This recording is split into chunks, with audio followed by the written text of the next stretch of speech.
আসসালামু আলাইকুম। আজকে আমি সেমাই রান্না করব। জানি এটা সবাই পারেন কম বেশি, তারপরেও ভাবলাম যে আমি যেইভাবে রান্না করি ওইভাবে আপনাদের সাথে একটু শেয়ার করি।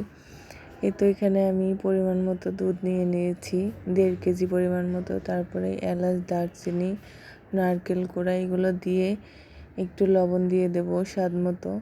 তারপর ফুটে উঠলে আমি সিমাইগুলো দিয়ে দেবো এর মধ্যে। সিমাইগুলো দিয়ে ভালো করে নাড়তে থাকবো। এইভাবে নেড়ে চেড়ে যখন একটু ঘন হয়ে আসবে তখন আমি নামিয়ে নেব।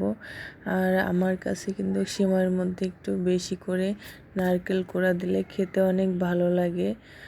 অনেকের কাছে এটা পছন্দ না নারকেলটা দেওয়া, কিন্তু আমার কাছে বরাবরই নারকেল দিয়ে সিমাই রান্না করলে অনেক মজা লাগে, এই জন্য আমি বেশি করে নারকেল কোড়া দিয়েছি। আপনারা চাইলে এর মধ্যে কিশমিশ, বাদাম এগুলো দিতে পারেন। আমার কাছে ভালো লাগে না, তাই আমি দেইনি। এই তো আমার হয়ে গিয়েছে।